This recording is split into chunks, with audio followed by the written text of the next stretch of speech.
Hi plant kids! Good afternoon! Nandito po tayo ngayon sa baba, sa garden natin sa baba. At may konti-konti tayong tweaking na gagawin, mas lalo na sa labas. Kasi natapos tayo sa pag-aayos natin ng garden sa taas.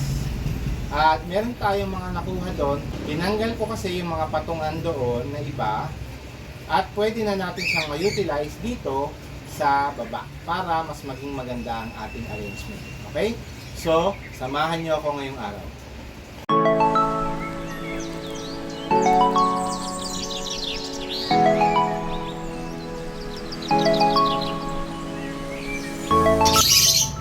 So ito na po yung mga nalagyan natin o mga nakuha natin doon sa terrace garden na plano kong gamitin para dito, para mas maganda sa buhay. Okay? Samahan niyo ako habang aayusin natin.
So, ito na po ang nangyari 2 nights or 2 days after na.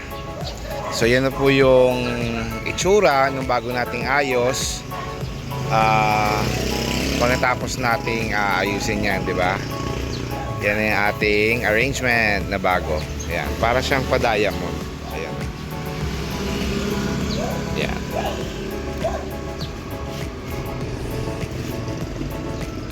Tapos ito pa rin naman po yung ating round vertical garden.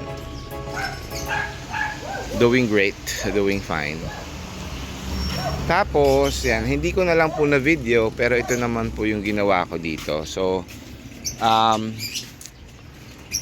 wala na, hindi na nabuo yung strawberry. So itong aking Vicks plant na bigay ni Moms Jessica ang itinanim natin dito.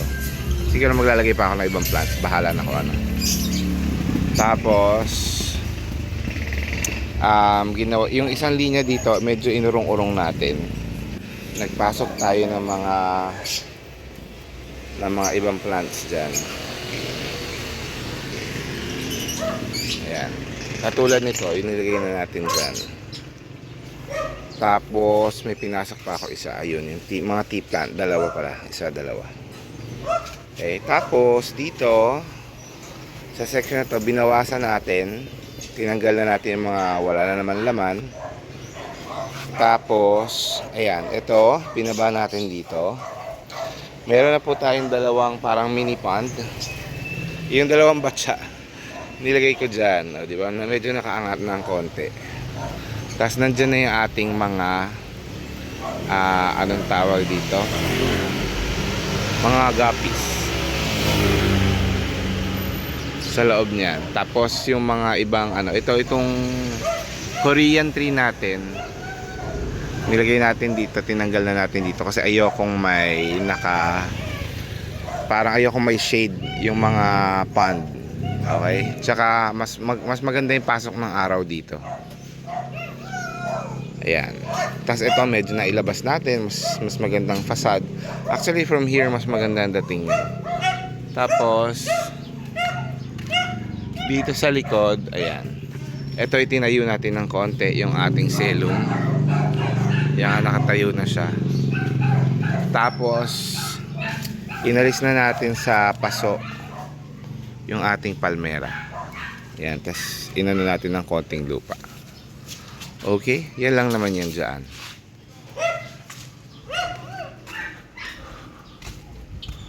May bulaklak yung ating namumulaklak yung ating rambutan, pero hindi naman yan mamumunga, namumulaklak lang. And then here, ayan, yung ating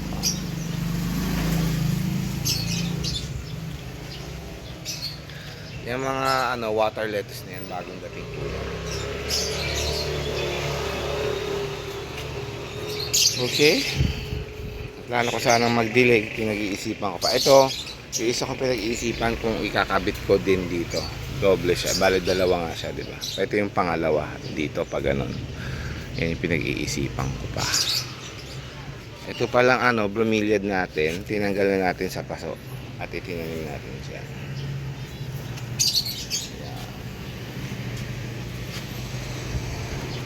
So far okay, yung red banana natin na okay na, gumanda na.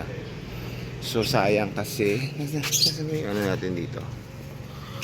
Kala ko mapapalaki ko yung yellow banana ko dito, hindi siya dahil siguro dahil walang araw. So nawala na yata. So I will be ending the vlog here. Maraming salamat po sa pagpunta at pinanood nyo ang episode na to. And I hope you enjoyed it too. So sa mga sumusuporta sa atin, like the Plant Family, maraming salamat po. And of course, the Plant Garden Lovers Group. And lastly, ang ating team promote headed by Noriegani Official. Ating mga kaibigan na sila Mama Donna TV, si Josephine Bauyon, si A Day with Mama E, si Rolly Zills Vlog, si Weng BT Halamanay, Leon Lynn's Garden, and of course si Mami Luz TV. Okay? Maraming salamat. Thank you for watching this Plant Tatay by Pantipolo saying bye Plant Kids.